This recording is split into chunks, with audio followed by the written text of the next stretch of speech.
नमस्कार दोस्तों, स्वागत है आपका सक्सेस की 98 में। और जीव विज्ञान की ये क्यूज नंबर है 37। जी हाँ दोस्तों, 37 नंबर का क्यूज चल रहा है जो कि आपके एग्जाम के पॉइंट ऑफ व्यू से बहुत ही ज्यादा इंपॉर्टेंट है बच्चों।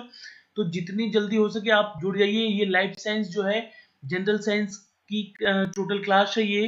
तो जनरल साइंस के अभी तक हम लोगों ने टोटल आपको सिर्फ लाइफ साइंस से ये 36 क्यूज दे चुके हैं।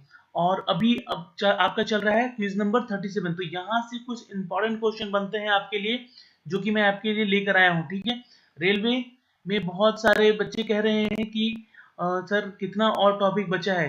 ठीक है, और एसएससी के लिए तो देखो टॉपिक सारे क्लियर हो चुके हैं बच्चों। 1 से लेकर 30 तक का सारा क्यूज हो चुका है हमारे चैनल पे। जो क्यूज है वो चैप्टर वाइज कराया गया है। अब जो क्यूज कराया जा रहा है यानी कि 31 टू 36 तक अभी तक जितने अपलोडेड हैं क्यूज, वो सारे आपके प्रीवियस एग्जाम के क्वेश्चन से हो रहे हैं और कुछ क्वेश्चन आपके आने वाले एग्जाम के लिए इंपॉर्टेंट मान के दिए जा रहे हैं, है ना। तो चलिए आप इसी के साथ शुरुआत करते हैं 37 नंबर का क्यूज। तो देखते हैं पहला सवाल क्या है। ये देखिए, मानव शरीर में पाचन का अधिकांश भाग किस अंग से संपन्न होता है? तो बड़ी आंत, अमाशय या छोटी आंत या पैंक्रियास। तो in which part of the body is most of the digestion in digestion नहीं होगा, डाइजेस्टेड होगा। ठीक है, चलिए तो बता सकते हैं इसका आंसर आप लोग। आपके पास अगर इसका आंसर है तो नीचे जाकर कमेंट कीजिएगा, क्विज को अटेंड कीजिए। आप लोग देखिए नोटिफिकेशन नहीं जा पा रहा है हमारे यूट्यूब चैनल से। आप लोगों को बहुत प्रॉब्लम हो रही है, लोगों तक वीडियो नहीं पहुंच पा रहा है बच्चों तक। तो आप लोग बस इतना रिक्वेस्ट है आप लोगों से कि शेयर कर दीजिए वीडियो आप अपने दोस्तों में, और अपने जो सोशल मीडिया ग्रुप है वहां शेयर कर दिया कीजिए, ताकि उन सबको नोटिफाई हो जाए कि हाँ क्विज अभी भी चल रहा है, 37 नंबर क्विज हो रहा है। सब्सक्राइब कीजिएगा चैनल को। चलिए तो इसी के साथ मैं इसका आंसर देता हूं। इसका आंसर है सी, यानी कि छोटी आंत। ओके, स्मॉल इंस्टाइन कहते हैं इसे, जो कि जो पाचन का अधिकांश जो हम लोग हमारा जो पार्टीशन है वो कहाँ होता है? वो होता है छोटी आंत में। जी हाँ बच्चों।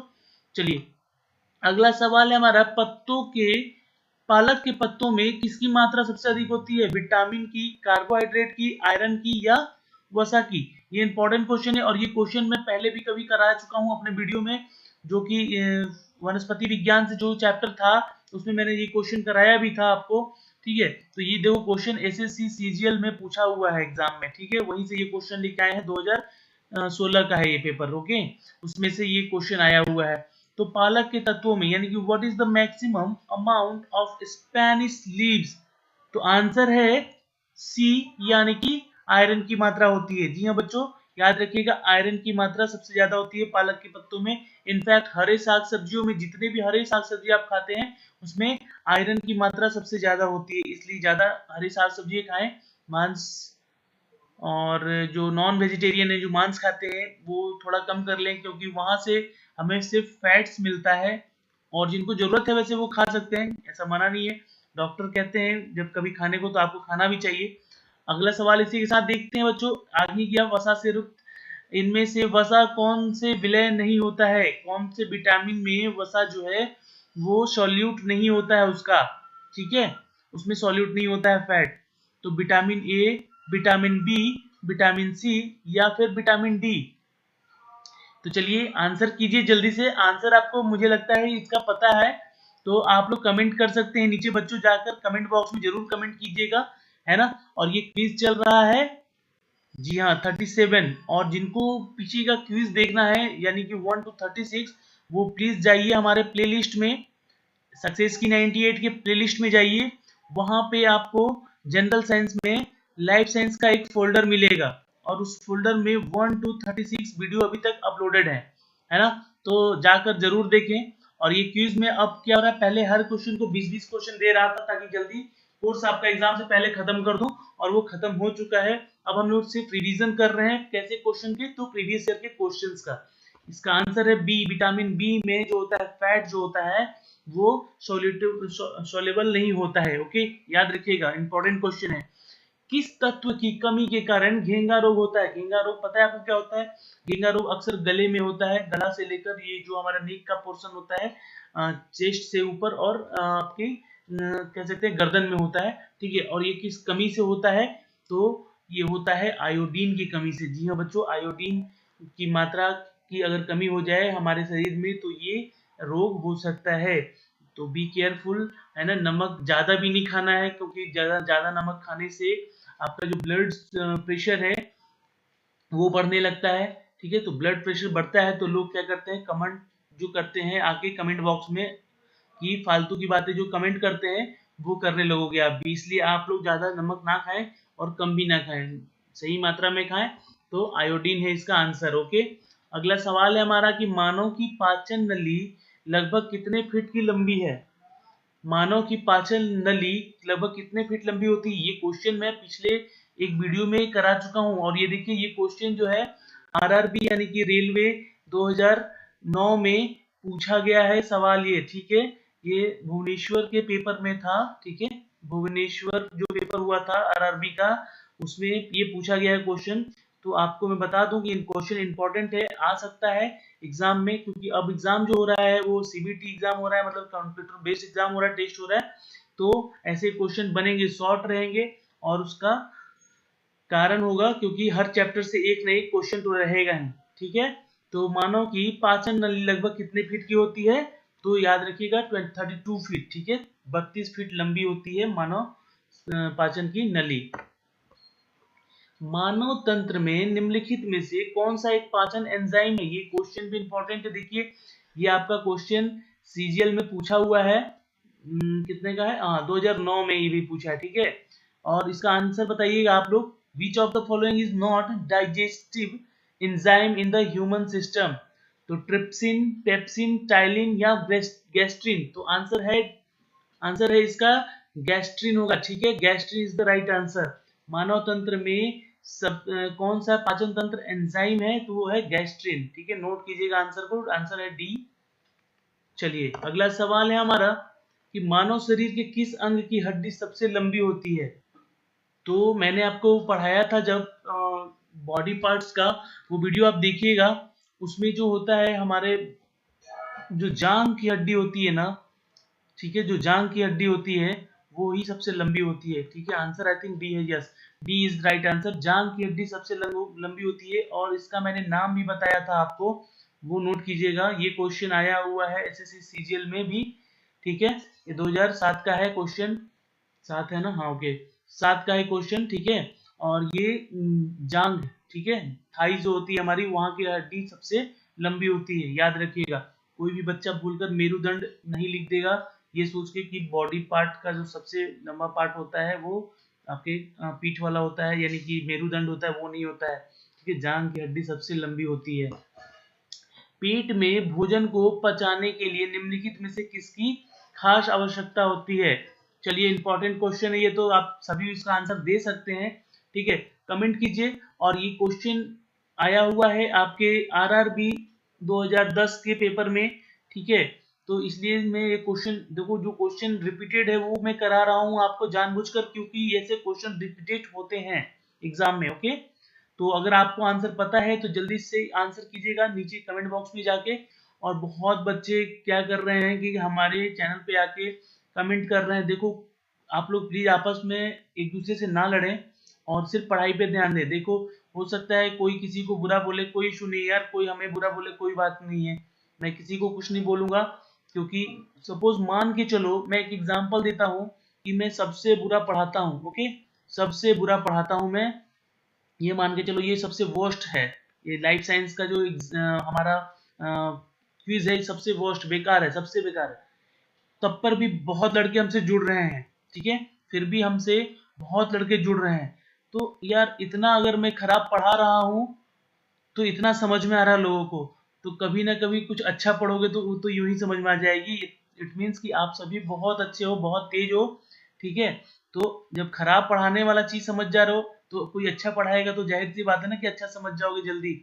तो हमें कोई बोल रहा है, इससे आप लोग आपस में प्लीज ना फाइट करो। कल एक बंदे को देखा मैंने हम लोग के चैनल पे, रोहित नेगी है, और एक बंदा है क्या नाम था, नकुल सिंह। जी हाँ, नकुल सिंह।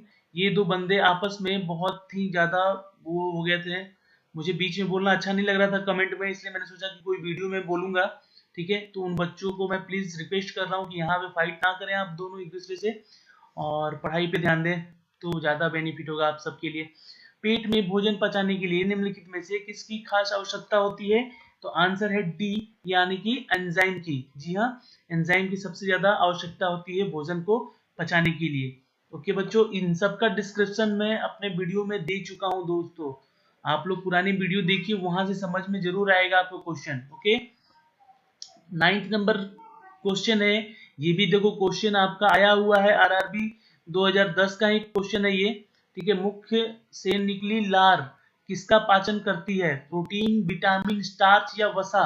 तो आंसर है इसका सी, यानी कि स्टार्च। जी हाँ, स्टार्च जो निकलता है हमारे लार के थ्रू, स्टार्च जो होता है वो किसका पाचन करती है? देखते हो कभी कभी मैं एक जानवर की बात करूंगा, जैसे कि गाय को देखा है आपने कभी, काऊ को, कि वो जुगाली करती है सब। ठीक है, तो जुगाली करते समय उनके मुख में स्टार्च जो होती है वो क्या कहता है, मुख से निकली लार किसका पाचन करती है? तो स्टार्च का। जी हाँ, वो स्टार्च का ही पाचन करती हैं। ठीक है, वैसे हम मनुष्य भी हैं जो कि हम लोग अपने मुख से बोलते रहते हैं ना, जैसे बोलते रहते हैं, आप ज्यादा देर तक बोलते रह जाओगे ना तो देखोगे आपके मुंह में भी स्टार्च जमा होने लगता है, तो उसका ये पाचन जो हमारे शरीर में जाता है चीज, तो उसका ये पाचन करता है। ठीक है, जो लार होता है। ओके, अगला सवाल है हमारा, निम्नलिखित में से किस अम्ल की उपस्थिति मानव पेट में होती है? तो पिक्रिक अम्ल, सल्फ्यूरिक अम्ल, हाइड्रोलिक अम्ल या नाइट्रिक अम्ल? चलिए, इसका आंसर तो मैं आपसे चाहूंगा, ठीक है, कमेंट कीजिए जल्दी जाके कमेंट बॉक्स में। ओके, कमेंट कीजिए जल्दी से, नीचे जाके कमेंट बॉक्स में कमेंट कर दीजिए। और सभी बच्चे हमसे जुड़े रहे हैं, सिर्फ 15 ही क्वेश्चन दे रहे हैं, 15 में से 15 में किसका सही हो रहा है वो आंसर करेगा, कमेंट भी करेगा। ठीक है बच्चों, और इम्पोर्टेंट क्वेश्चन है, ठीक है, क्विज इंपॉर्टेंट चल रहा है सारा का सारा, इसलिए कोई डिस्टर्बेंस नहीं हो। और कल जो बीच में बहस हुई थी आप लोगों की, वो हुई थी हिस्ट्री को लेकर ना, तो देखो हिस्ट्री अभी तक सिलेबस से हटा नहीं है। आप सबको मैं बता दूं कि इससे क्वेश्चन, इसका वेटेज कम हो गया है, पर इसका क्वेश्चन आएगा ही आएगा। ठीक है, और हिस्ट्री पढ़ना आप लोगों के लिए जरूरी इसलिए है क्योंकि जो जीके का पोर्शन है ना, उसमें हिस्ट्री घुसाकर पूछेगा ही पूछेगा बच्चों। ओके, तो आपको कहीं नहीं बचना है। चलो मानते हैं एसएससी में खत्म कर दिया, रेलवे तो खत्म नहीं किया ना, तो क्यों लड़ रहे हो दूसरे से? पढ़ो ना, हिस्ट्री पढ़ लो थोड़ा सा, क्या दिक्कत है? और नहीं पढ़ना है तो इट्स योर चॉइस यार, फ्री की तो पढ़ाई चल रही है सारी। ठीक है, ऐसा थोड़ी ना कि आप लोगों ने यहाँ पेमेंट कर दिया है, पैसे दे रहे हो तो पढ़ना जरूरी है, सर ये नहीं पढ़ा वो नहीं पढ़ा। आपको जो मिल रहा है वो पढ़ो, है ना, आपकी इच्छा के ऊपर है। इसका आंसर है सी बच्चों, हाइड्रोलिक अम्ल। जी हाँ, हाइड्रोलिक एसिड जो है मानव पेट में होती है ना। चलिए, अगला सवाल है हमारा, प्रोटीन का पाचन कहाँ से प्रारंभ होता है?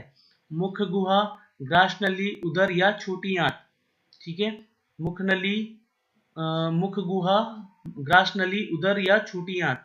तो प्रोटीन का पाचन जो होता है वो शुरू होता है हमारे पेट से। जी हाँ, उदर से। ओके, चलिए, हीमोग्लोबिन में क्या होता है? लोहा, तांबा, जस्ता या मैग्नीज? ये इंपॉर्टेंट क्वेश्चन है, वेरी वेरी इंपॉर्टेंट है, इसको नोट कीजिएगा आप लोग। और ये अभी लास्ट ईयर भी 2017 आई थिंक, है ना, 17 में ये क्वेश्चन पूछा था। जी हाँ, 17 का ही क्वेश्चन है। ठीक है, एसएससी का, पर अभी तक रिजल्ट नहीं आया उन बच्चों का, अफसोस है। और इसका आंसर है ए, यानी कि लोहा, है ना। आयरन होता है हीमोग्लोबिन में सबसे ज्यादा, और ये आयरन जो है ऑक्सीजन के साथ मिलकर एक रिएक्शन करता है, उसके बारे में मैंने एक चैप्टर में बताया था, हीमोग्लोबिन के चैप्टर में आपको, है ना, जिसके चलते ये ऑक्सीजन ले जाने का काम भी करता है। कौन? हीमोग्लोबिन, हमारे शरीर में। रक्त में लाल रंग निम्न में से किसका कारण होता है? तो वो होता है आपके हीमोग्लोबिन के कारण ही। जी हाँ, हीमोग्लोबिन के कारण ही होता है रक्त का लाल रंग होना। मानव रक्त का पीएच मान क्या होता है? तो देखिए, इसके बारे में मैंने एक थोड़ा सा डिस्क्रिप्शन लिखा है। ठीक है, इसका 7.4 होता है।